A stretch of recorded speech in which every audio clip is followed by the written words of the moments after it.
Hello, everybody. My name is Richard Hodges. I'm the regional sales manager for Germany, Austria, and Switzerland.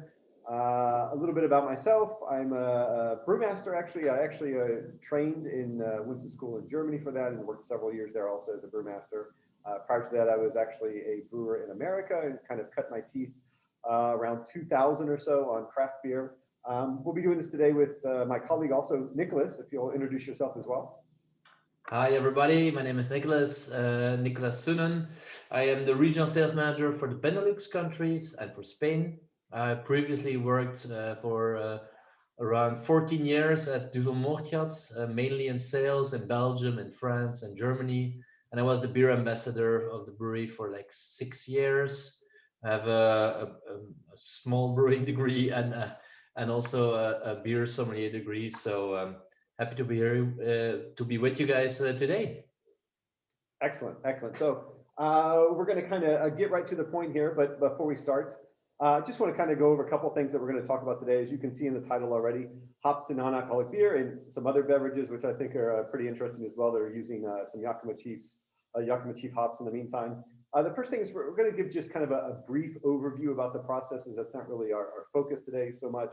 What we do want to focus on, of course, is how you can use Yakima Chief hops in these beers or other beverages to enhance the flavors. And we're going to talk a little bit about that as well in detail. And then more importantly, I think what's exciting is we were able to get together with 4 of our partners who are producing award-winning beers and some other products and talk about their experiences producing non-alcoholic beers and using our hops to make up for some flavor or to add bitterness where a little bit more bitterness might be needed. I guess in the end, our main goal here is maybe to inspire you. This is a very interesting market that's growing. There's a lot of room for people to get in there and do creative things. And that's what we're about when we talk about craft beer anyways. So it's very exciting, and I hope maybe we can inspire you with some new ideas and some new knowledge as well. So we'll start with Nicholas, if you'll take it away. Yeah, sure. Thanks, Richie. We can go to the first slide. So I'll start by just introducing our company, tell us who we are and what we do, and our mission statement is a good way to start. It's our mission statement is actually to connect the family hop farms to the world's finest brewers. As you probably already know, Yakima Chief Hops is owned by hop family farms. And what we do on a daily basis is to connect those family farms directly to the brewers, like everywhere in the world. That's where we come into play, Richie and I, is by visiting those breweries and by seeing those brewers directly, we connect them to the family farms. And what the thing that we like to see most is to see those brewers come into Yakima to actually come and see the family farms, how they work, meet the farmers and behind those names. So that's where you can see all the passion that is what Yakima Chief is about. So our vision is to be the global supplier of choice, focused on sustainably produced and innovative hop products. Our values are passion, respect, integrity, dedication, and excellence. Okay, we can go to the next slide, Richie. So here you can see some faces. These are the family farmers that own Yakima Chief. You can see 14 different faces there with some really well-known names in the hop industry. But next to these 14 family farms, we work in total with 50 farms all over the Pacific Northwest. So the Pacific Northwest are 3 states. It's Washington State, Idaho, and Oregon, all in the Northwest of the United States. Most of the farms are located in Washington State. We have of the owners, I mean, and we have 3 of the owners in Oregon. But like I said, we work with other farms all through the Pacific Northwest, and some of them are in Idaho as well. We are truly honored and to represent those farms because we believe that they produce some of the best hops in the world. That's it for me. I pass the word back to you, Richie. Very good. Thank you so much for that, Nicholas. It's always interesting to hear about a little bit about our country, our company, I'm sorry. Pretty interesting facts there. So starting the webinar today, just speaking, generally speaking, like I said, this is a very fast moving section of the market currently. And we've seen quite a bit of innovation over the last 10 years. And that innovation, I'm going to separate into maybe two areas of the industry as we typically do. One being the macros, the larger breweries, and the other being the micros. We've seen quite a bit of innovation and new methods for the macros that's allowed just incredibly well made beers that really retain a lot of that original character of beers that you would expect to purchase and consume with alcohol.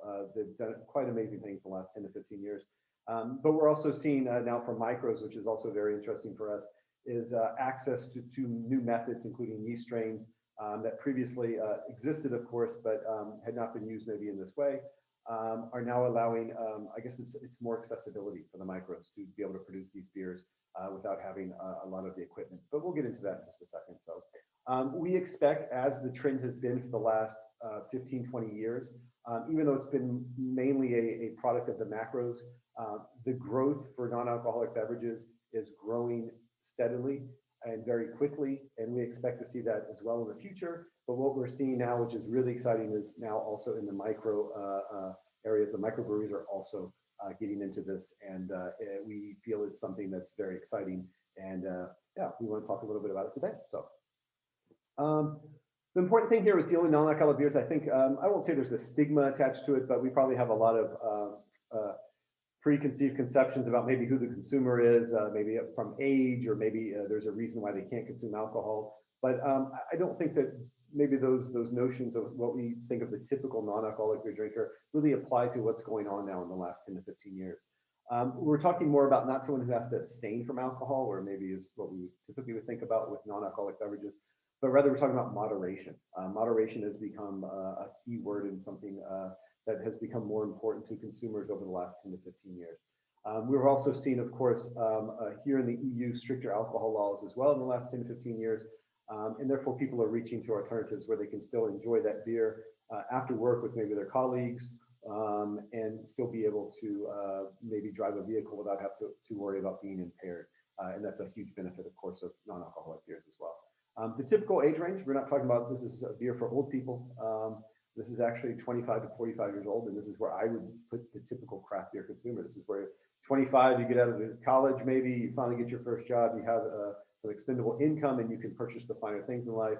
And that's exactly who the consumer base that we're looking for with these beers. Not a lot of difference there. The other interesting thing is as we talked about moderation, we're a lot more health focused than maybe we were 30, 40, 50 years ago as well. So what we're seeing is that these reduced calorie beverages, they can also be isotonic, which is also, or isotonic, which is very interesting, because we're seeing even marathons here in Europe being sponsored by non-alcoholic beers.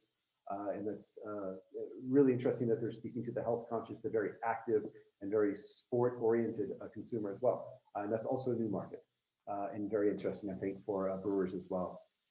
So, so these low and non-alcohol, you have to think about it this way. You really can open up your consumer base to a whole new range of consumers, and maybe even countries where maybe there's alcohol's not allowed.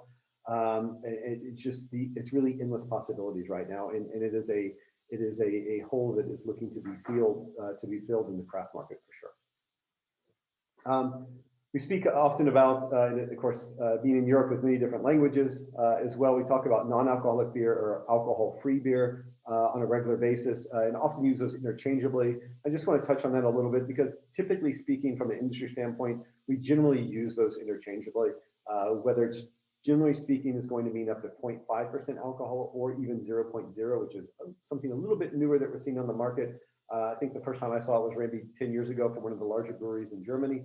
And we're seeing that more and more often, even here in Belgium now, which is very exciting, because some of those real typical, stronger Belgian beers with these incredible, wonderful yeast estery profiles are now available in 0.0 versions, and you still get those wonderful characteristics. So they're, like, as I said before, the innovation for macros has been amazing. But I just wanted to put this up there real quick that the UK, for example, and which we'll see how that works with import laws. There was an agreement, of course, being part of the EU, and now with Brexit, we'll see how that works as well. If beers that are brewed outside the UK can now be imported, although they have maybe different standards for what non-alcohol or de-alcoholized, as they say in the UK. Germany and Brazil are very close with one another. Brazil even taking some of the Reinheitsgebot at some point as well into their alcohol laws. And then the USA has their own. So I think you can roughly say, really look at your own local laws, because that's going to be the main judge about whether it's alcohol-free or non-alcoholic. And you want to make sure this is also clearly stated for your consumers as well, because there is definitely a difference for those who are consuming 0.5 or 0.0 in what they're looking for in that beverage.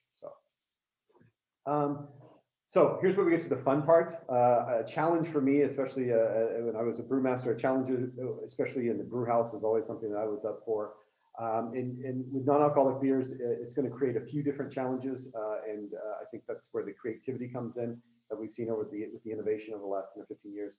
So we're looking at basically two choices here, generally speaking. Not going too in depth about everything that's being done these days, but you're either talking about removing alcohol that's in the product or the beer, or actually stopping the alcohol from being produced to a certain extent, or maybe even completely, depending on what you're doing.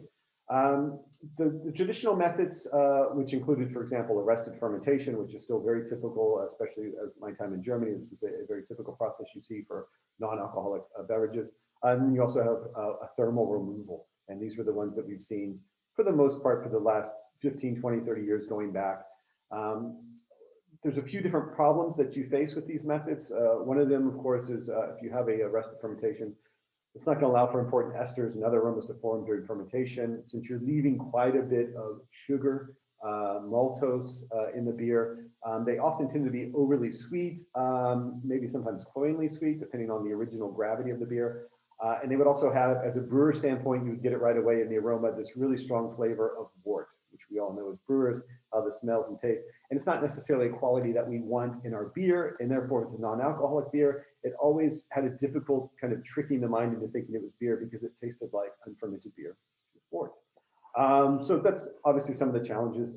With some of the more, I will say, larger breweries, the macros, which involved removing alcohol, one of the problems they faced was, of course, with the alcohol came a lot of the esters and these things that are so important for you to think about just beer character as a whole. During the fermentation, there's so many components that are important that you are able to perceive that you think of just a beer character. When those are removed, then the beer lacks complexity and lacks that typical, I say, beer quality. And that's, of course, a problem for non-alcoholic beverages or beers. And typically with the removal of alcohol, we'll get to this a little bit later as well, you're going to lack, in this case, as opposed to stop fermentation, where you're maybe going to get a sweet in a full body beer, you're going to lack, when you remove alcohol, you're actually going to end up removing some of the body and the mouthfeel from the beer, which is so important to a lot of particular beer styles as well.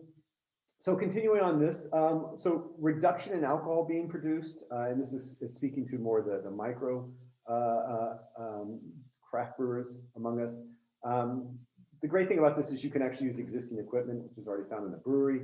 And to put it in a nutshell, again, we're not going to focus too much on the brewing side of this as far as procedure, but the wort is not completely fermented. It does have a low ester production, which again, we talked about how important that ester production is. And esters are typically fruity aromas that you're going to pick up in beers, how important that character is for beer. Again, increased wort character, sweet, malty. If you've ever been to Germany or go to Germany or live in Germany, you're probably familiar with Malzbier, which is basically, it tastes like wort, but it's something that kids drink when they're growing up. It's full of vitamins and minerals, and it's basically wort for the most part, unhopped. And that's kind of this flavor that it often has in these kind of beers. And they're often typically full-bodied because there's so much sugars left in the beer. So what we're seeing now, and this is where I think it gets really exciting, is we now have an accessibility due to different companies in Europe and around the world for that matter, also in the US, yeast banks that are now producing or have available what I'll just term non-alcoholic yeast, not exactly correct. But the interesting thing about this is that you can, again, use your existing equipment found in the brewery. So as far as investments up front, not talking about any. They're Saccharomyces strains, and basically the bulk of when we talk about fermentables in wort, we're talking about maltose. And the interesting thing about these strains is they actually can't work with this maltose as well as the 3-chain. So they're going to leave this in the beer. So the interesting thing about this is, and I think this is the challenge, is what's very exciting is you're obviously going to want to start with probably a lower gravity, and this is again philosophy, not to get too much into this, but the keys here are using specialty malts to make up for a lack of body. If you're using a lot of Pilsner malt, you can add a little bit of specialty malts in there to give it a little bit more body. But interesting here also, remember, specialty malts don't just bring body and color, they're also bringing in some very interesting nuanced aromas in small amounts. And that can make up for a lack of maybe other esters that normally would have been produced as well. Mashing program, as you know already as a brewer, you set your wort composition, how much maltose or the ratio of maltose to other fermentables such as glucose or fructose, but also as well as the dextrins, the non-fermentables. You set that ratio during your mashing program, so that's going to become very important in the brewing process as well when considering how to go about these beers. And then, of course, as I mentioned earlier, your starting gravity will have to be adjusted as well. And I think that kind of explains itself. So we'll continue on now.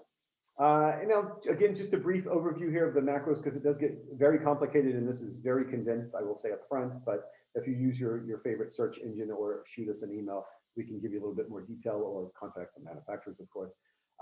They do have their advantages. They as I said before, the beers that we're seeing coming from these larger breweries, these macros, are just they're incredible now. In the meantime, they're really exciting. They're able to maintain a lot of their original character. A couple of processes here, for instance, membrane separation, which you're probably familiar with, dealing with things like reverse osmosis as well.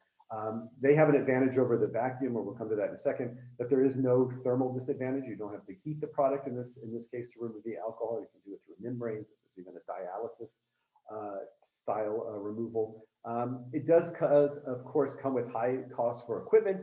And of course, in every brewery, we know one of the main problems we have is space is always at a premium. So you're looking at additional space as well as high costs. But another option, of course, is vacuum evaporation or distillation or centrifuging as well. Also a very interesting option. Some of the downsides of this, and again, they've done miracles working with this in the last 5 to 10 years. But generally speaking, when you remove alcohol, you end up removing a lot of the aroma.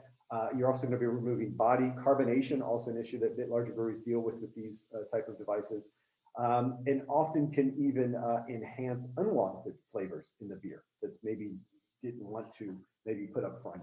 The interesting thing about these, though, is they are reduced calorie. I mean, they are extreme low in calories. You can get them with 0.0, meaning they can take out the alcohol that it's 0.0%. Some of them with the 0.5 have even begun to implement taking a 0.0 beer and even adding in some normal full beer or a light beer and a certain amount to raise the alcohol again. But with that, they're bringing in a little bit of body and also a little bit of that typical beer character. So I think a lot of the success for the macros have been in the last 5 or 10 years is combining methods. And there's an art to that, and there's probably some secrecy with that as well. And that's probably as deep as we'll go on that today as well. So it's important to point out that we all wish it was as simple as taking a beer, removing the alcohol, and boom, we have a non-alcoholic beer. Everybody's happy. Unfortunately, alcohol plays a key role or roles in beer as a whole, and beyond the point of making us maybe feel a little bit happy. Some of those, it plays such a dominant role. We'll just look at the list here just briefly. First of all, it works as a flavor enhancer. And anybody who loves to cook at home knows some of the tricks of making whether it's a great marinara sauce with a splash of wine is a lot of that's not just the flavor of the alcohol itself you're adding to it, but it's actually the alcohol works as a flavor enhancer, that you can actually taste things and it will enhance things that maybe before you weren't able to perceive. So on the downside of that is when you remove alcohol now, of course, we're talking about it's going to have an effect on the perceived bitterness of the beer, the perceived sweetness. And don't forget also that if you weren't aware, alcohol actually plays a key role in beer for the body. Alcohol actually does provide body to the beer. And of course, there are those beer styles in themselves where you expect to have a bit of an alcohol flavor to the beer. Alcohol does have a nuanced sweetness to it. And this is actually, it plays a very important role in beer. And that's why I think for those of you maybe during the session IPA wave here a few years back, which is still doing actually really well and becoming important again, maybe with the hazy version of the session IPA. And one of the critical points was having these beers not just be watery and hoppy and bittery, but actually have some body to it. And that goes back to, again, to the specialty malts they're going to be key aspects in your mashing procedure to make sure that you have that body in the beer, as well as some other nuanced flavors as well. So brewing non-alcoholic beer, I mean, obviously the yeast, if you're talking from a micro or a craft brewer standpoint, you're basically looking at hops and malt to do a lot of making up for the lack of alcohol content for a typical beer. And making up's a good way of looking at it, I think, going forward with this. So the use of specialty malts, as I just mentioned, they can counteract this loss of mouthfeel or body. But again, remember, if you're also starting, because we're typically going to start with a lower gravity, you're also going to have a little bit of body left over from residual sweetness in the beer as well. So it's a balancing act, and it's about getting to know your product. And it's not going to be a home run the first time you brew beer. It's going to be a lot of testing and trying out what works best. And that's why we have some of the brewers that we have today that we've interviewed, because they've been able to achieve that and do a lot of experiment. And they're making award-winning beers now that are non-alcoholic. So it's quite amazing, actually. Again, I will say as a side note, our focus today is not on malt, not being a malt company, as much as I love malt as well. A careful hand should be used, of course, because with specialty malts, you can get out of balance very quickly and out of style very quickly. So whether we're talking about a pale ale or an IPA, it's not an open cupboard that you can take as much as you want to put in there. Eventually, you're going to get out of style, aroma, body, and flavor, and probably also color at some point, depending on if you're using a crystal or a caramel malt at that point. And interesting enough, we've seen some brewers even throw in touches of roast malt in there, give it a little bit of nuanced character as well. So there's a lot of experimentation, and that's what craft brewing is all about, right? Doing something new and interesting. So residual sweetness in beers we talked about. This is the typical thing, and this is why we used hops originally in beer to begin with, was actually to balance out that natural sweetness in beer that's found in all beers. Because our brewery yeast doesn't actually take the beer down completely. It's always going to leave a little bit of unfermentable sugar in there that's going to add a little bit of a body and sweetness to the beer. Since we might end up with a little bit more sweetness depending on your gravity here, I think bitterness is going to play even a more important role in these beers than typically, and you want to make sure you have the right bittering hop. And there's the first thing that I would want to focus on, especially when you're dealing with, we talk about the macros, and dealing with beers that need to be very smooth in bitterness, and maybe you're going to be adding more than normal, but we're talking about a high quality of bitterness that's not going to hang on the sides of the tongue or have unpleasant qualities to it, be astringent. And I think one of the best candidates, and this is from Yakima Chief, it's a wonderful bittering hop, is Warrior. You can use it in all beer styles. But the wonderful thing about it is it does have a very smooth bitterness and a very clean bitterness, which makes it able to be used also in smaller amounts, of course, because of the alpha acid content, but also keep a beer nice and smooth, even when you have to up the rates. Traditionally speaking, and these are maybe throwbacks to when I got started brewing some 20 plus years ago now in the meantime, I still like the Columbus and the Chinooks as well. They're a little bit more of a punchy bitterness, especially when we talk about these bigger, bolder IPAs, especially going back to maybe in the West Coast. And you want a little bit more punch in there that's going to cut through some of that sweetness. I think these are the hops for you as well. And because of their typical profiles with Columbus, a little bit maybe pungent black pepper characteristics, and Chinook a little bit of berry and pine in there as well, they're going to complement these kind of IPAs even more by having them in there.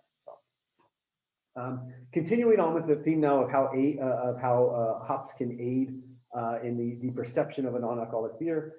We talked again about body in a beer is so important, and you can play part of that with the malt and the mashing regime, which kind of belongs to itself. Malt, mashing, one side. The other side is we're talking about perceived, and this is where kind of you drink, you eat with your eyes, as they say, you drink with your eyes, but it's also a mental thing. And when you taste certain things, these sensors are connected to memories, and we know this in the meantime. And there are certain flavors that typically people associate with certain things. And the interesting thing is when we talk about these three aromas or flavors here, cream, vanilla, and coconut, almost always they're associated with creamy, full, and mouthfeel.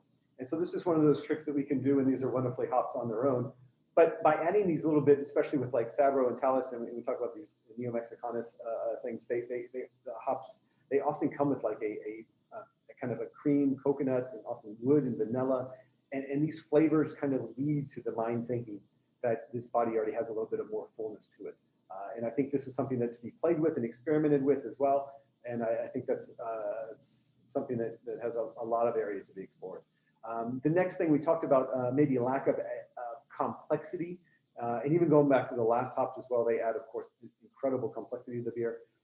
But maybe if you have a lack of ester production or low ester production, and you're looking to make up for some of those fruity esters that are missing, we have, of course, a wonderful range of hops that can do that as well. And one of my favorites, I mean, I'm a Simcoe going way back, but I am just absolutely blown away with what Idaho 7 is doing, what I'm getting out of beers with it right now. And you can see the diagram here on the right, this huge stone fruit and tropical and citrus. It's just a really nice spectrum of what you're looking for in a hoppy beer. It has that general hoppiness to it. Sometimes brings a little bit of pine, as you can see on the woodiness. And I think this is a nice way of giving a beer complexity and fruitiness with a touch. You can use this in small amounts, of course, or you can really put the hammer on it and throw a lot in there as well. So the next hops that I like to talk about, and this is again talking about one of the biggest challenges of non-alcoholic beers is just simply it's lacking that beer complexity. And so we're looking to either make up for that, as I said earlier, or mask it. I prefer make up for it. And there's a few hops here that I want to list because we know about the fruity hops, these tropical fruits, stone fruits. They're amazing what they do, and if they're bringing coconut now and these wonderful flavors. Not to forget some of these other hops, like we're talking about Crystal, Columbus, Nugget. These woody, green, and often pungent aromas with like Columbus and Nugget, with a gentle hand and the right touch of using these hops in your overall hop bill by dry hopping or even Whirlpool, especially Crystal. What you're doing is you're adding just depth to the beer, more complexity, and that's important, I think, in any beer you're brewing. But really important when we get into these non-alcoholic beers where we're talking about maybe they're lacking a bit of character to begin with. They just don't have that aroma or flavor that I would expect from a typical beer. This is where hops can make up for those lacks, for those lack of aromas. And I highly recommend these hops. They can be upfront. It's a matter of personal taste. But I think these and small additions also behind the fruity hops just give you the overall spectrum. I mean, if you look at the exploded diagram here, you have stone fruits low, citrus is it's a little bit lower, tropical also. But you get these little bit of kind of, a little bit more depth of woody, green, and then some pungent aromas that just rounds out the whole spectrum there. It gives you a general hoppiness, and hoppiness is associated with beer character. So it works out very well in that sense. So with that said, let's move on actually to I think the highlight here is actually Nicholas and I were able to speak with a few of our customers here, a few in Belgium, Netherlands, I believe one too, and one in Germany as well. And I think it's best to hear some of these brewers who are actively doing this kind of on the cutting edge and making award-winning beers as well, award-winning non-alcoholic beers, and have them kind of put it in their own words. So, hello, Sebastian, thank you for joining us. I appreciate you taking the time. Let's start off. Tell me the name of your brewery and just a little bit about your brewery as well, please. Yeah, hi. Yeah, thanks for asking me. So the brewery, we are a small brewery in Bavaria. We are based in on the border to the Czech Republic, and we are producing around about 10,000 hectoliters beer per year. And well, right now, for sure, most of the beer is going into bottles. So we have a part of kegs in normal times, let's say about 20%.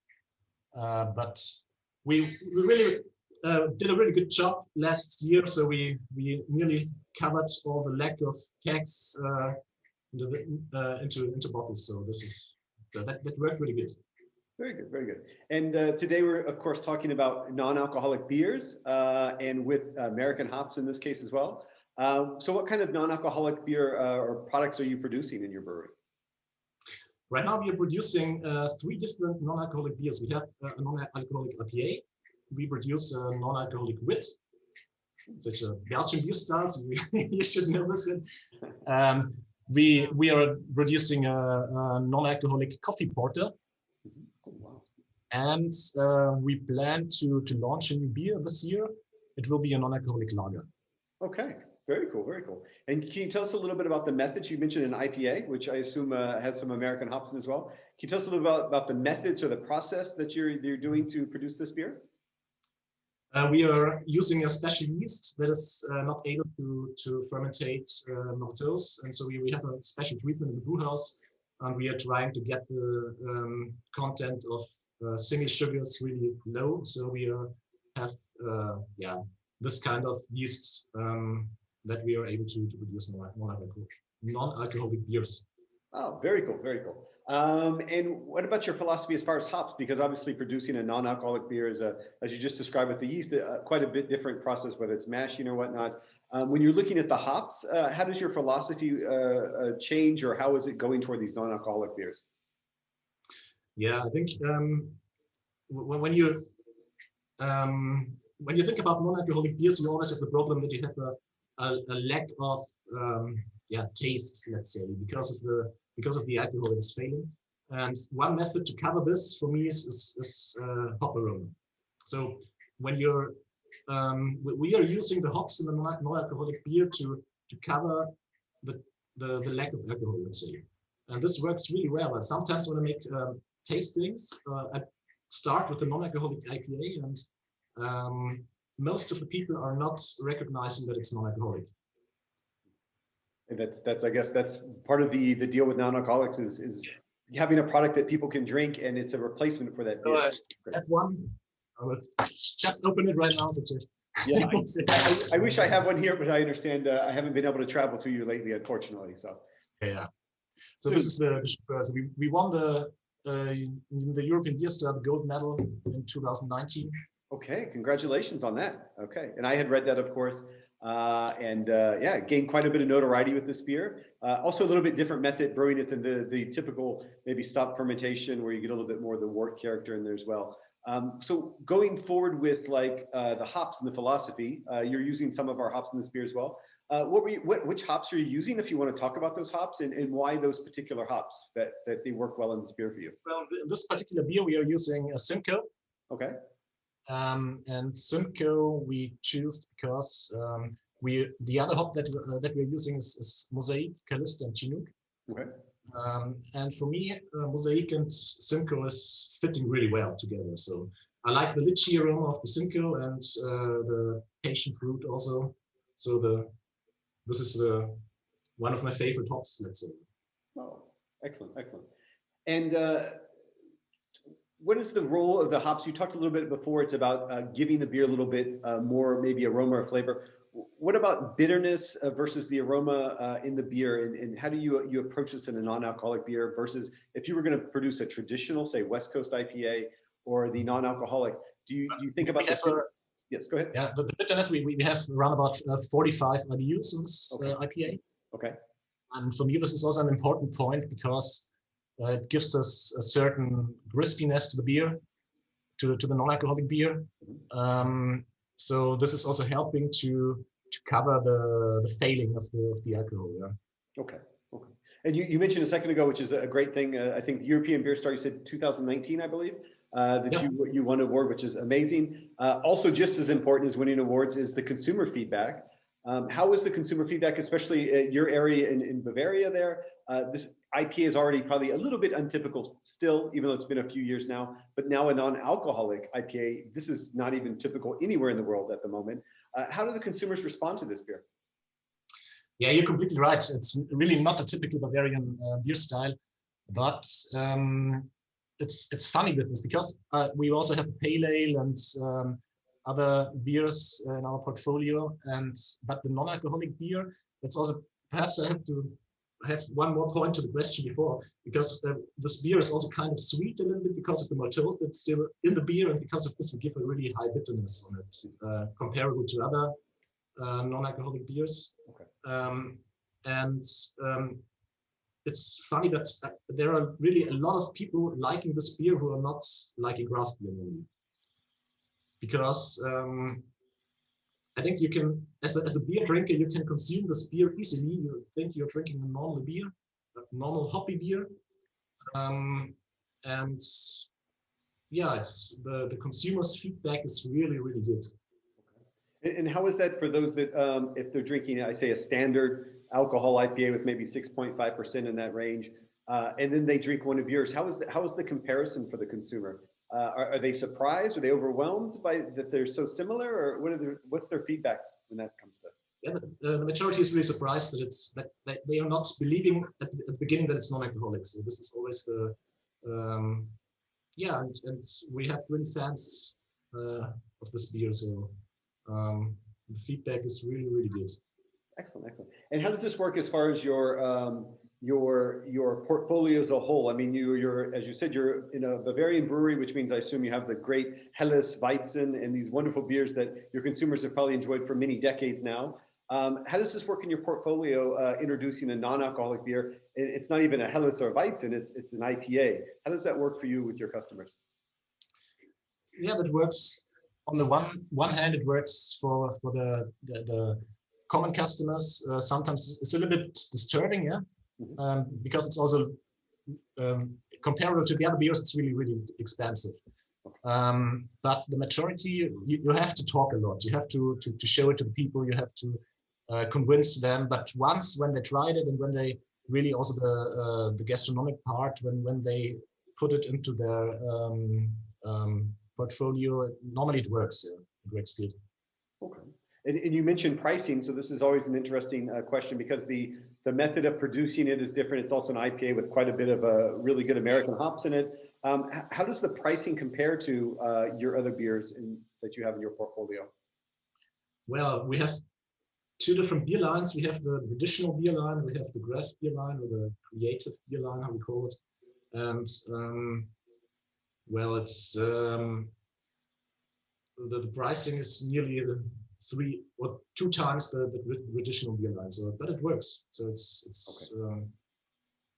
You're not selling the same quantity, but it's okay for most of the consumers. I was just going to ask. So I see that you have a creative line that you just spoke about, which is probably a little bit higher priced per liter than the traditional Helles, because Helles and Weizen have a particular price expectation in Bavaria already. But with the second line, you have the opportunity to create more, I say, creative, non-traditional, not creative, but non-traditional beer styles, because I think Helles is also a very creative, wonderful beer style as well. When looking at that, you're a very creative brewer yourself. Do you see yourself working with hops, American hops, with other non-alcoholic beverages, maybe if it's lemonades or maybe a kombucha or other non-alcoholic beers? Do you have any plans or thoughts about that? Till now not, because right now we are in the process of keeping the quantity, and we are have some construction sites also. So we first have to finish the technique in our brewery and another growing process, another new things, let's say, or new projects will come then later. So step by step, because the last years we growed a lot. When we started, we produced around about 3,000 hectoliters of beer. Right now we are at 10,000. So it's you have to. It's difficult sometimes with all the processes that you have to be able to to do right, to do it well. And so first step right now we're producing 15 different beers to keep these beers. Expanding the brewery, the techniques and everything, the machineries, and then we can think about new things. Yeah. Okay, yeah, and at 15 beers, that's a tremendous amount of different beers to keep. To keep at a very high level that you guys brew at. And did I understand correctly? You've gone from 3,000 to 10,000 with the non-alcoholic. No, not just because of the non-alcoholic. Okay. The whole process. And are you seeing okay growth with the non-alcoholic? It's doing well for you? Yeah, it's doing really well. Excellent. Yeah. Oh, well, that's good to hear. I appreciate your time, and again, also appreciate you supporting us and our farmers, our owners of the company, by using American hops. And I look forward to visiting you as soon as possible. We're all in the same situation here, but I thank you very much for your time and wonderful beers as well. And look forward to drinking one with you soon in your beer garden there at your brewery. Thank you very much. You're welcome. All right. Cheers. Thanks, Sebastian. We'll see you soon. Yeah. Ciao. Ciao. Okay. And yeah, thanks for Sebastian for taking the time with us. He's of course making a wonderful beer, an award-winning non-alcoholic IPA. And as he mentioned in this beer, he's using Simcoe, Mosaic, and Chinook. He prefers these hops in this particular beer because they provide a nice tropical, sweet, and lychee aroma, which is wonderful. You get that often from this hop combination as well. And he likes the Chinook as well because it also provides a solid bitterness to balance out some of the sweetness that's left over by the yeast. As he mentioned, it's about making up again for lack of complexity or flavor, and that's what these hops definitely deliver. He's using a special yeast strain, as I spoke about before. It doesn't ferment maltose. And I think, as again, the availability or access to these yeast strains, I think is going to change things dramatically over the next 5 to 10 years. And the market is ready for it. We're going to hear from a couple others here in just a second who are doing very well on the market as far as their general portfolio of where their non-alcoholic beer is positioned. He also mentioned he implements a special mashing procedure, as we talked about earlier. And this is something that has to be played with. A little bit of knowledge and background on how these things work is always a good thing. And yeah, let's continue. Nicholas, I think you're up to bat now. Yeah, the next brewer we're going to talk to is Sam Fleet from Brussels Beer Project. So let's see what he has to say. Hi, Sam. Thank you for joining me on this webinar about non-alcoholic hoppy beverages and beers. Thanks for inviting me. Excited to drink some non-alcoholic beers with you this morning. Ooh, me as well. Me as well. Awesome. So tell us a little bit about your brewery and about yourself as an introduction. Sure. My name's Sam. Sam Fleet. I'm one of the brewers for the Brussels Beer Project, and we're a brewery that focuses very much on collaboration, co-creation, innovation. I mean, we like to sort of push the boundaries of what people think beer is. I mean, we started with Delta, which was our first elected beer back in 2013. And we now have a pretty broad selection of all-stars, which now, well, this month will now also include 2 non-alcoholics, Picobello and Pico Nova, which I guess we're going to talk a little bit about today. Awesome. Yeah. Tell me a little bit about these 2 beers indeed. Yeah, absolutely. I mean, I think we have 2 very different, exactly, yeah, 2 very different non-alcoholic beers. I mean, Picobello was our first. That was released last year, or maybe just at the end of the year before. We've already produced quite a significant amount of it. It's very popular. Which one are you on? You're on Pico Nova. I mean, so Picobello was the first kind of, let's say, New England-inspired hazy, but also sour IPA. Yeah. And then Pico Nova that you're opening just there is the latest, which is released this month. Is a more, let's say, kind of West Coast inspired IPA, non-alcoholic IPA, of course. They're both very different. I think they cater to very different people.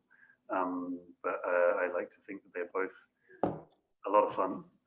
So yeah, I mean, I don't know which one you want to talk about first. You're on Pico Nova. I'll crack open the Picobello. Yeah, sure. As you prefer. I'll just read out loud what's on the can. So the Pico Nova contains Pato, Simcoe, and Sabro. So why? Cheers. Why did you choose these hops for the newest non-alcoholic beer you have? Yeah. So I mean, one of the challenges of non-alcoholic beers is there's no alcohol. I mean, I think you know, that's one element of your let's say your recipe design, your matrix that isn't there. And so what you need to kind of do is to a certain extent compensate with that. And for Pico Nova, we're using those hops in two ways. I mean, we have I would like to think quite a traditional West Coast bitterness. It's quite a punchy bitterness. Yeah. It's up there around 30 IBUs, which for a beer with no alcohol is a challenge to make that balance, which is why for the bitterness we chose, I mean, Pato, very clean, very crisp bitterness there. It's a great bittering hop. with a sprinkle of Sabro at the end of the boil. Yeah. And then Sabro Simcoe, kind of quite light dry hop. I mean, you also need to be careful because, you know, these beers, there's not as much there to support things. So you need to kind of, getting that balance is quite challenging and is key. So there's a dry hop there of Sabro Simcoe, which is, of course, bringing out some of the tropical, I mean, I think there's some peachy elements, there's some strawberry elements, you know, kind of, yeah, I like to think kind of a pushing towards like a West Coast inspired beer. And I mean, Pico Nova is really, you know, I think that caters to the people who are looking for a beer replacement. You know, like I like to think you could pour Pico Nova to somebody and they might not know that it's non-alcoholic. You know, I think is kind of almost like that's catering to those people who want to drink something that tastes like beer. You know, I think I can see. I hope you're enjoying that there, It's really good. It's really good. And so then that's mixed in a bit with a lot of rye, spelt, and wheat to kind of create a lot of body. You know, it's quite a complex body for a beer that has not, I mean, 0.3% alcohol and actually, you know, not much grain in there. So yeah, that's Pico Nova. Picobello, on the other hand, I think is a much. I mean, you know, this I'm drinking Picobello here. It's hazy. I mean, it looks great. You know, it's got a nice head retention on it. And there we're using the hops very, very differently. You know, there all the hops are on the aromatic side. We're talking Amarillo, Citra, Equinot, Simcoe. These are all big, punchy tropical hops, tropical and citrus forward hops. Yeah. And there it's been used much more to, I mean, to really boost and complement a lot of the sweetness, but also the acidity that we use to create the balance in Pico Nova. So, you know, I think Picobello is this, yeah, on the one hand, is this real like citrusy, tropical kind of punch. It's nicely balanced, the sweetness, of course, but that's paired with a bit of acidity, and then also all of these aromatics coming from the dry hop. Sure, thanks. Great. What can you tell us about the methods or the philosophy for adding hops to these beers? So I mean, personally, I mean, I love beer. Obviously, I'm a brewer, but I also, you know, alcohol is not necessarily the most important thing in the enjoyment of a beer. And I think the philosophy behind these two beers is really being able to drink something that comes with all of the flavor, all of the aromatics. Something that you can drink in the social context where you might drink beer. Like these are very enjoyable beers. You know, I think there's a lot of stigma around non-alcoholics, and I personally like to think that we've achieved these non-alcoholics. They stand on their own. They're fun. You know, like we have an expression here in BVP where we say like we really want to make up. We want to brew beers that make people travel. And I think BVP is also very much about responsible drinking, and that's like constantly lowering the ABVs of our beers, trying to show people that you don't need to have something at 7 or 8% for it still to be enjoyable. And I think here we've taken that to the extreme, which is we've got two beers, 0.3%. They're a lot of fun. They're really enjoyable to drink, and they hold their own, I think, amongst a lineup of alcoholic brews. Great. How do these non-alcoholic beers figure in your portfolio? So these are both part of our all-star range. You know, these are now what we call them all-stars. Other breweries might call them the core range. You know, we have our elected beers: Delta, Crossberta, Jungle Joy, Babylon, Juice Junkie, and then now also Pico Nova and Picobello. Right. They're popular. I mean, like, you know, we see a huge potential for non-alcoholics, especially in Belgium. There aren't many craft. I mean, we like to think that Picobello was the first craft offering. You know, there aren't many craft offerings brewed in Belgium. That's for sure. And I think there's a lot of demand. You know, like you know, we're targeting, I mean, 1,000 hectoliters of each Pico Nova, Picobello. You know, it's like significant volumes for us, and there's demand from them. People like them. People want to drink them.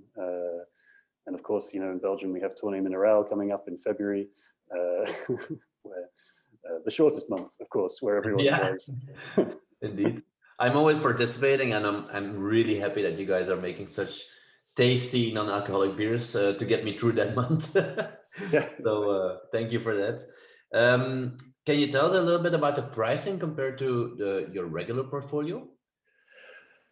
Yeah, I mean, there's no difference. You know, these are not cheap beers to make. You know, these are they have.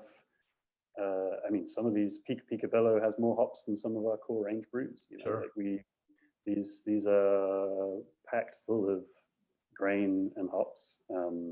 So yeah, there's very little difference. And I think that's also I mean, that's a sales challenge. You know, I think like to get across to people that you know, that it might cost as much for a non-alcoholic as an alcoholic. But I mean, that's what we try to. I mean, like I said, it's about the experience. For us, it's about the experience. Yeah, sure.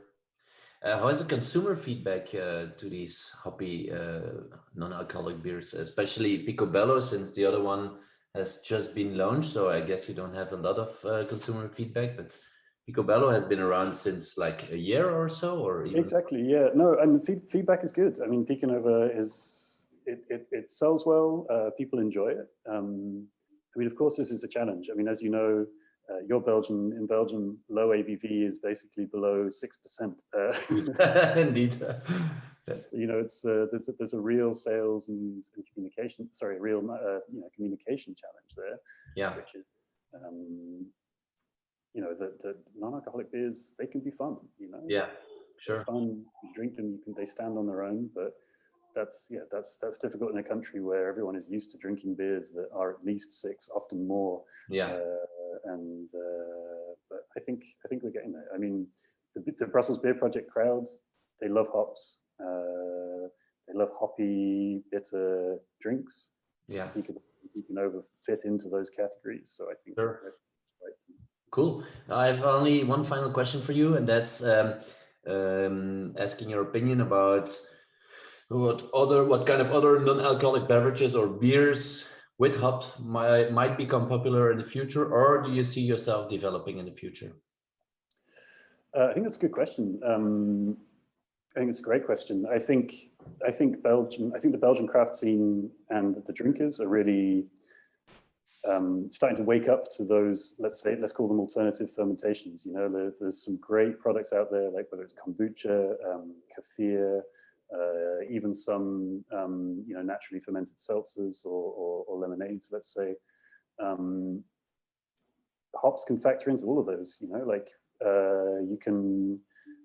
You know, people now understand that hops bring much more than bitterness. You've got so many aromatic compounds there. You've got so many flavor profiles that you can get from your hops, depending on where you use them.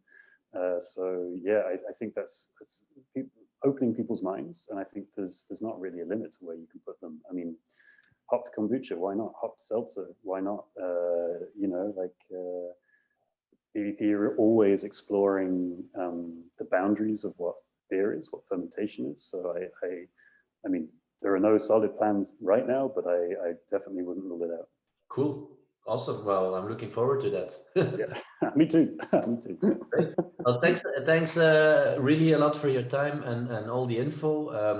And I look forward to having another beer in real life with you soon. Soon, I hope. Cheers. Bye-bye. Okay, well, that was a nice and interesting interview. Thanks again, Sam, for your time.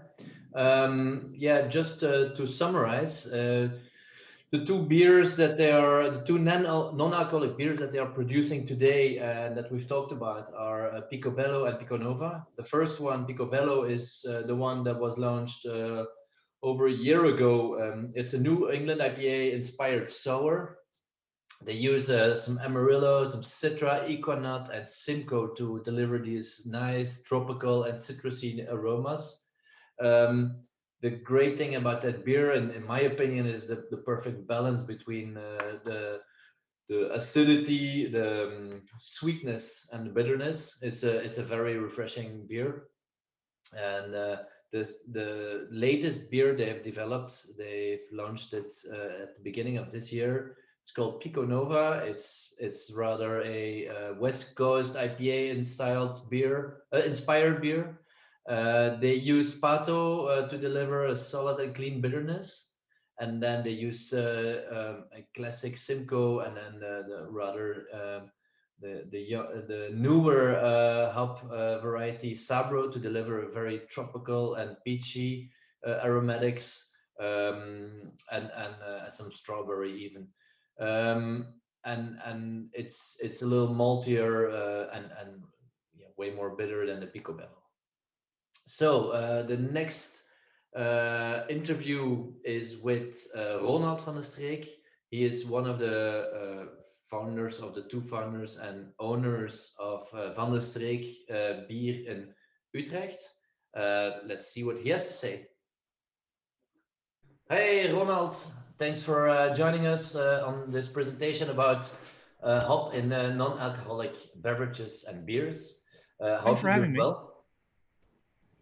Cool. No, I'd like to kick off by asking you my first question, and that is to introduce us a little bit to your brewery and the non-alcoholic brands that you have.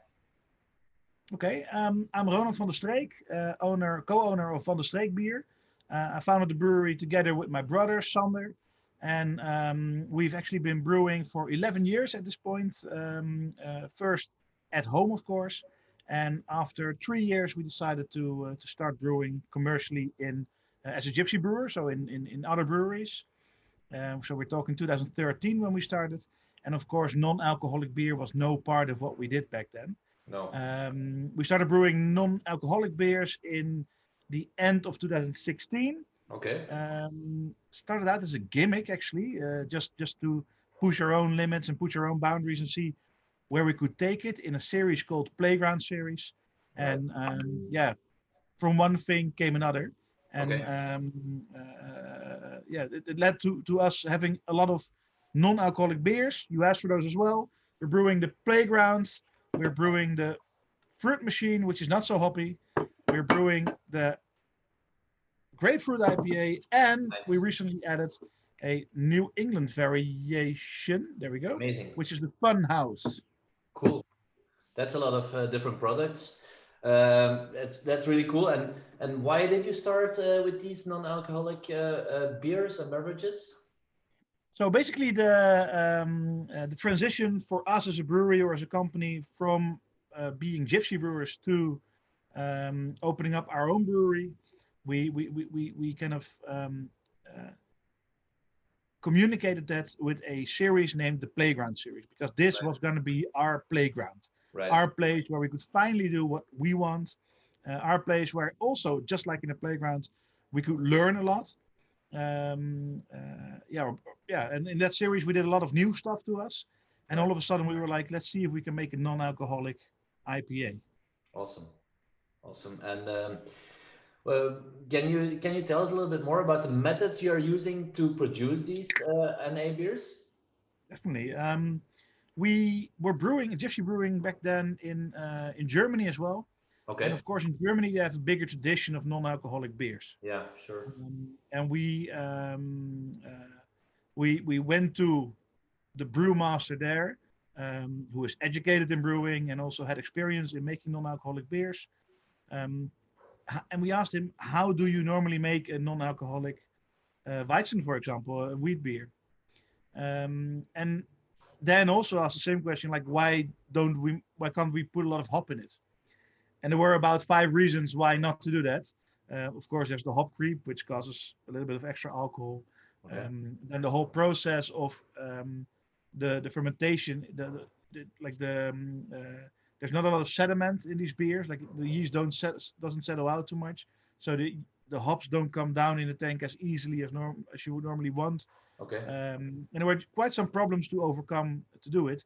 But our girlfriends were pregnant at the time, and we bought Jever Fun, so the non-alcoholic Pilsner. I know. And we were drinking this, and we were like, why is nobody putting hops into a beer like this? So we really wanted to try it, and we ended up doing that. I'm starting a little bit of drinking here myself, by the way. It doesn't matter that it's 8 in the morning, but it's non-alcoholic, so it doesn't really matter. Cheers. Cheers. Okay, cool. And so how did you overcome these problems in the of the adding of the hops in the during the process of these beers?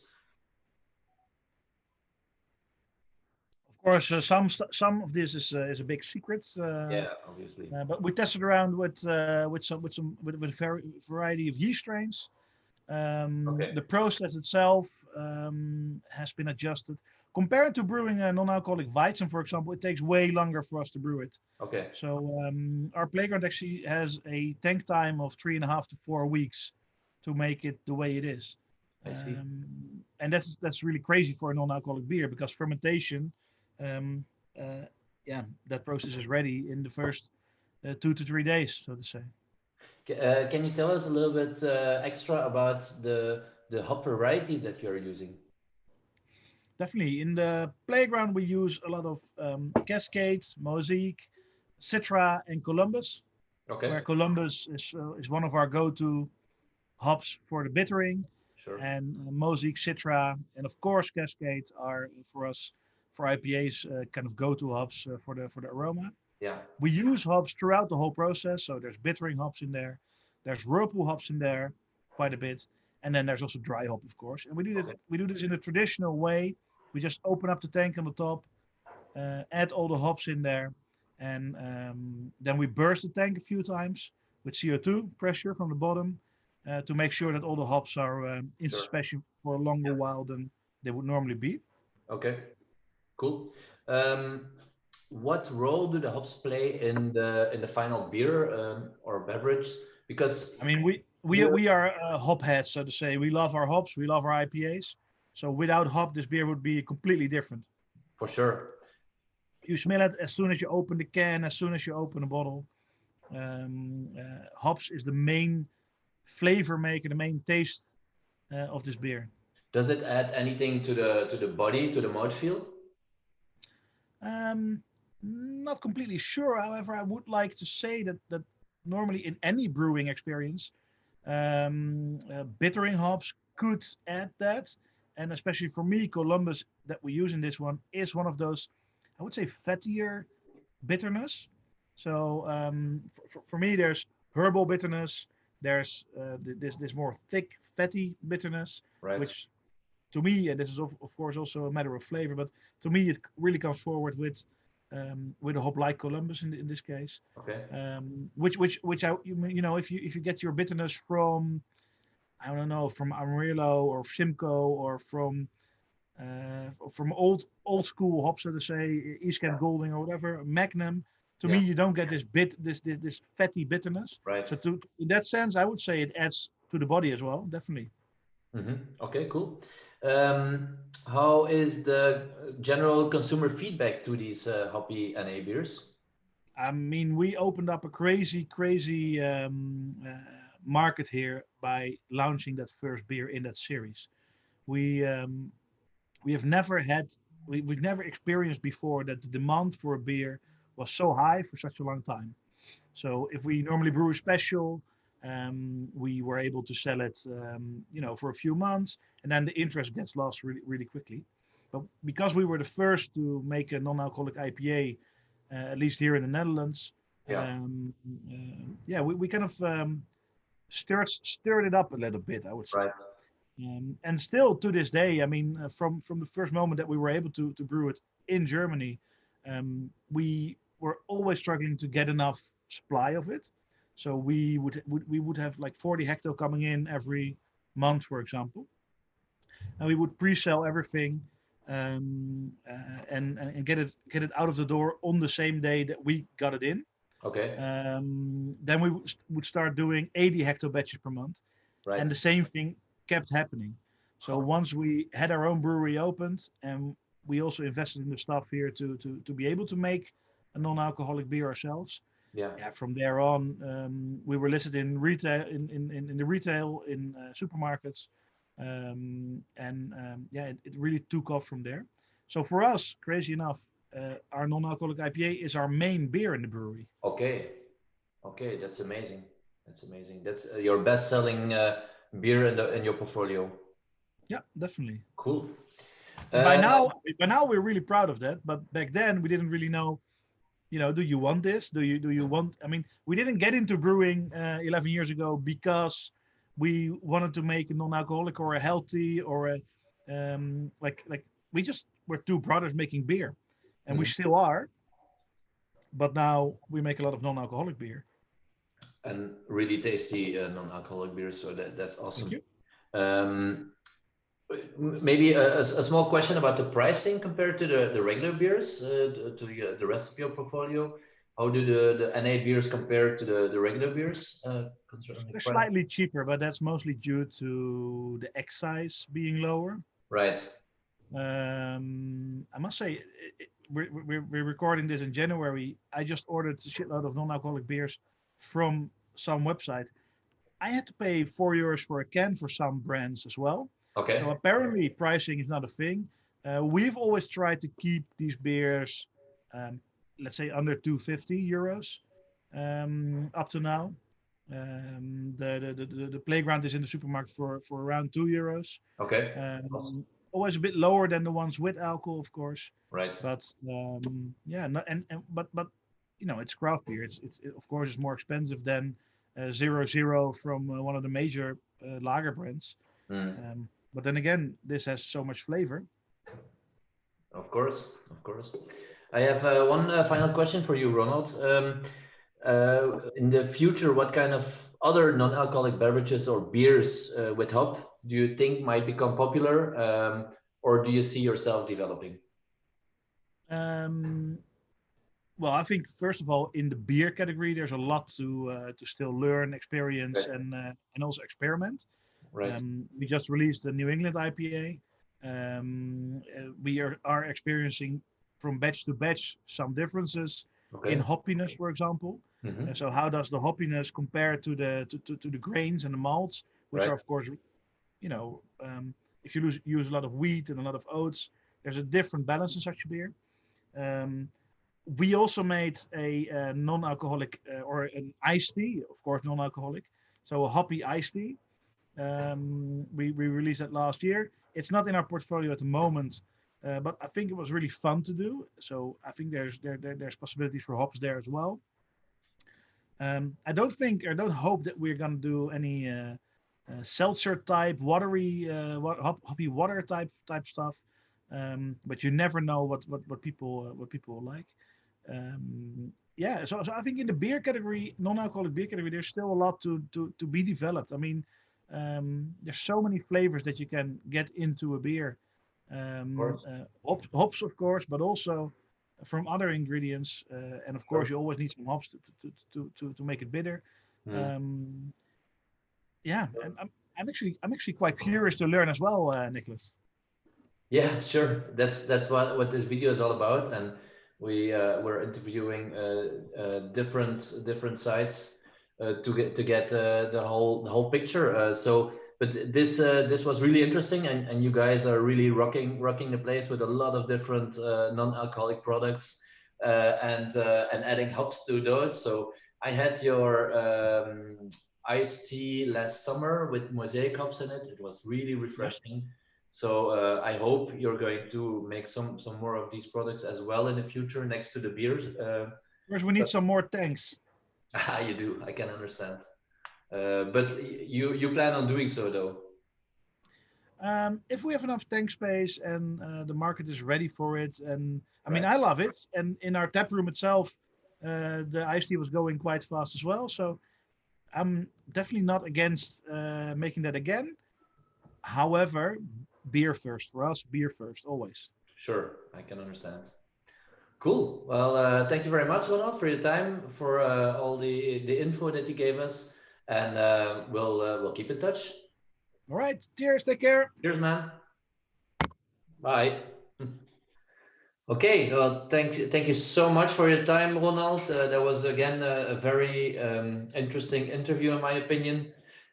Well, we've talked about two of their beers, the non-alcoholic Playground IPA and a non-alcoholic Grapefruit IPA. But other than those two, they're brewing as well a non-alcoholic bock beer.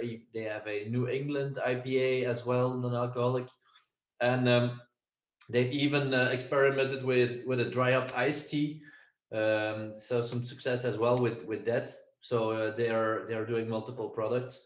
Their number one selling beer all round is actually the Playground IPA, which is quite surprising to me. They're selling this the most of their entire beer range. So they're brewing other than the non-alcoholic beers. They have a really wide range of beers, and their number one selling beer is this non-alcoholic beer, which is awesome because it's I can understand why it's very tasty.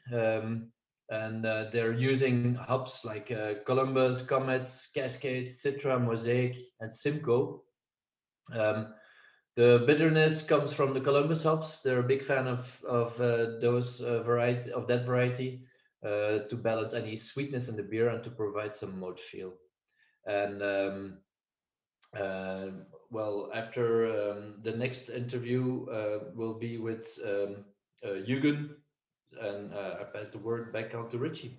Okay, thanks, Nicholas. Yeah, I find that actually amazing that they introduced this beer and it's become their number one selling beer in their portfolio.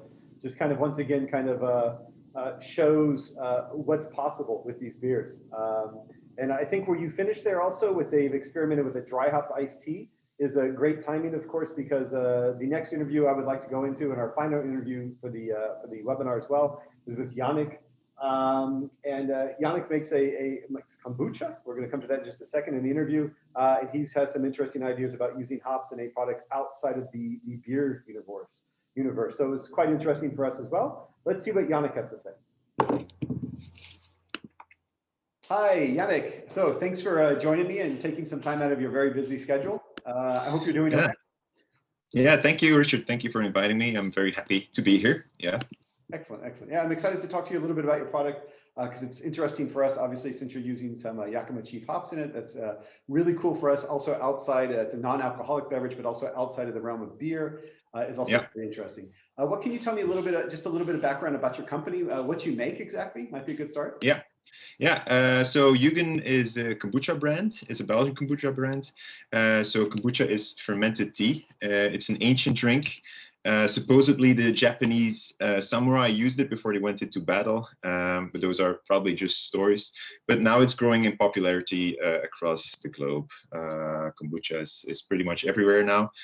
We founded our company, our brand, in 2017 after a visit to California, a prolonged visit, where I drank my first kombucha. And then back in Belgium, there was just nothing that inspired me on the market. So I thought like, maybe I should do it myself. So we organically grew from a couple of jars in the kitchen table to a small container, shipping container brewery, to now then our big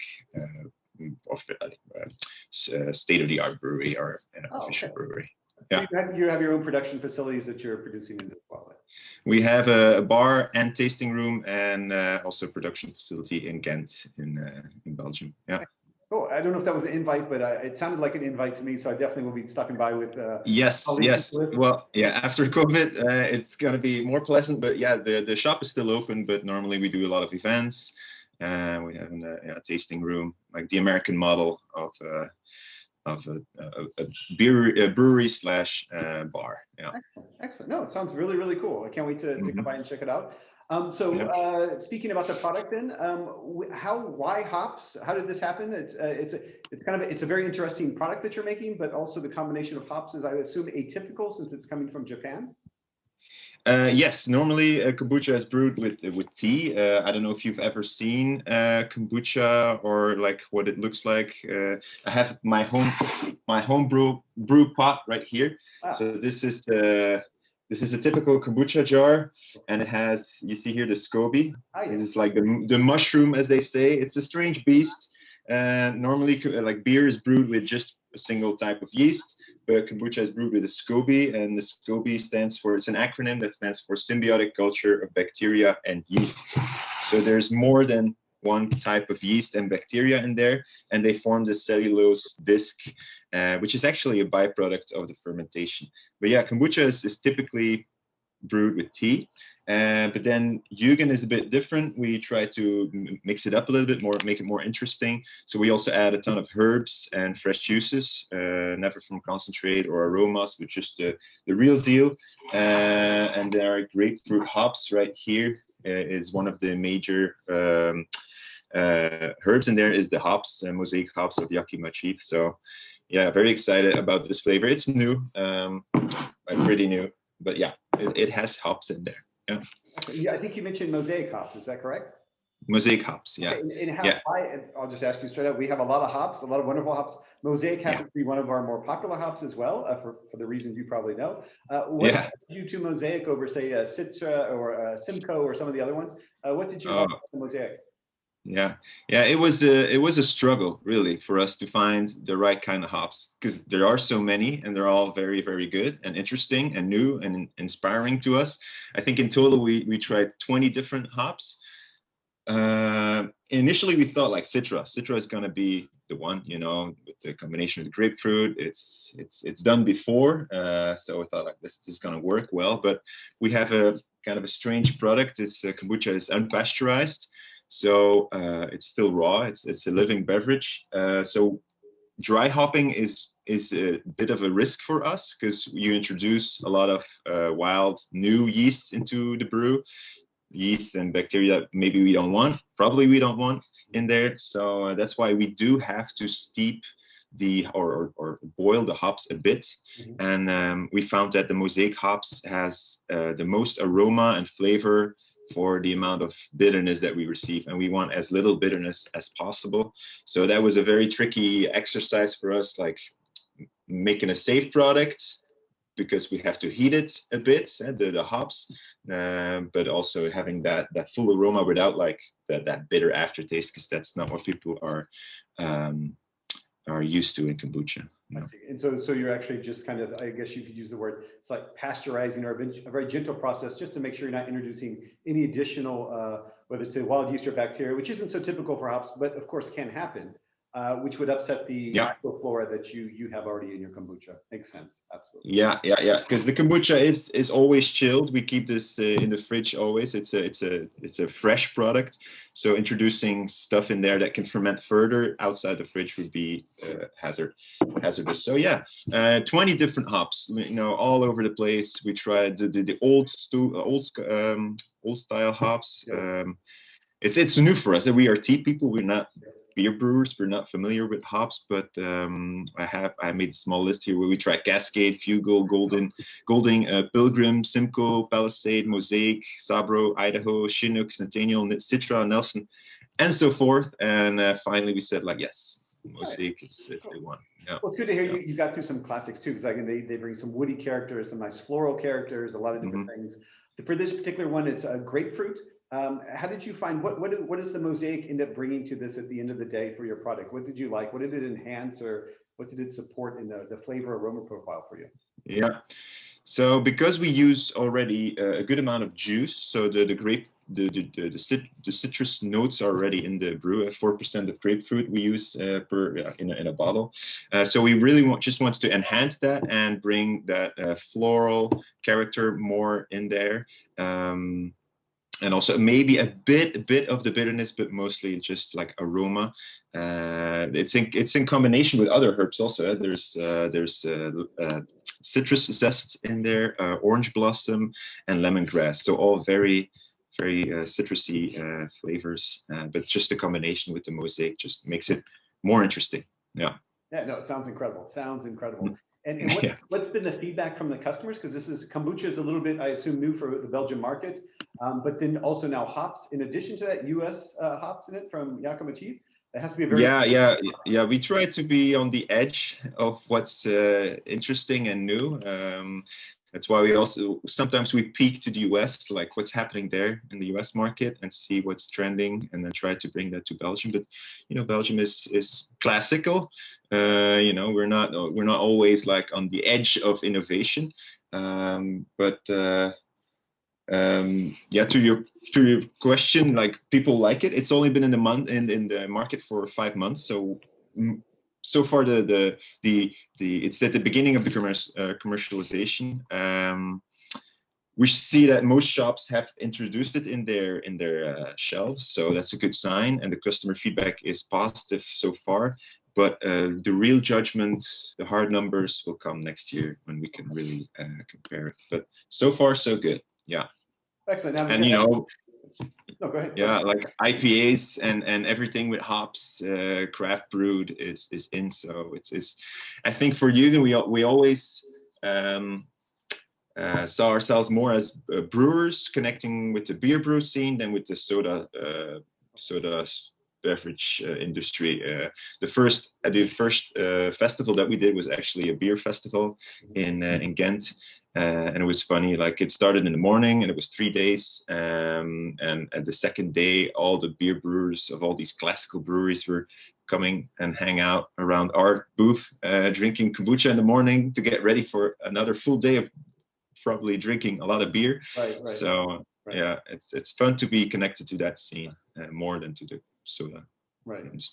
Do you find that, like, for example, at this festival with the craft brewers, that when you're advertising that you have hops in a product, that it maybe even brings in another crowd that is interested in beer, they know beer, but now they see it in a different product? Does that also kind of maybe bring the consumer in a little bit, that it's a little bit more fascinating, because hops are so, especially with, like you talked about IPAs, a lot of the beers are so hop forward at the moment that hops are a huge deal right now in the business. Does that help you? You think as well that that's something that attracts customers to your product?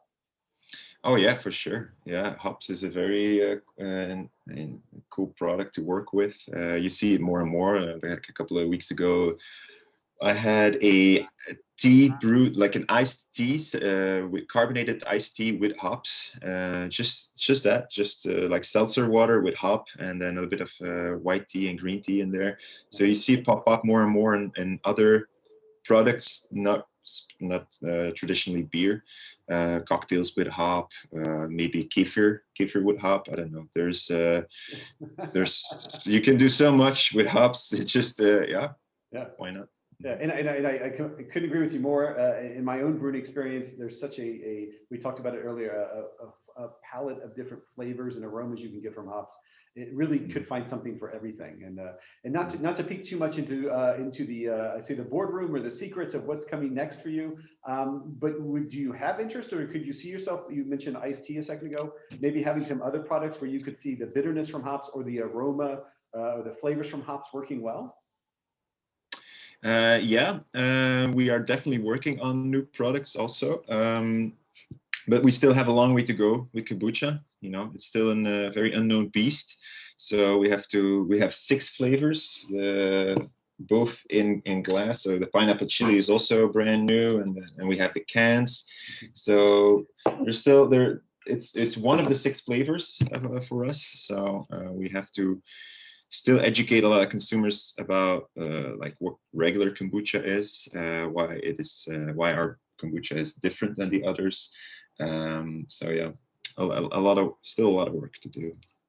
Well, we would love to, of course, continue, and I'm sure Nicholas has worked very close with you. And I mean, we have so many wonderful hops coming out with coconut flavors, and some even with some vanilla wood flavors. There's so many things that we have that are also coming. So I look forward to seeing where things go for you, and also the products that are to come, as well as grapefruit that's on the market now, which I know is at the organic shop around the corner for me. So I feel very lucky about that. Yeah. So yeah, definitely try it. Yeah, and like there's in our kombucha there is a bit of alcohol, because you were talking about non-alcoholic products, but kombucha has 0.3% alcohol, because it's a different combination of bacteria and yeast in there. So like yeast, they ferment the sugar to alcohol, but then the bacteria in our brew, they ferment the alcohol back into acids. So there's always a little bit of alcohol left in the product, 0.3%, which is well below the Belgian threshold for non-alcoholic products. I think it's at 1.2%. So we have a big safe margin. But in the US, it's not the case. The US, they have 0.5% as the level between non-alcoholic and alcoholic. And in 2010, there was a major scandal because some of the kombuchas on the shelf contain more alcohol than allowed, so they had to take it all off. Lindsay Lohan, I don't know if you know her, but she was then caught with a DUI because she was drinking kombucha. That was her story. That was the story, okay. That was the story,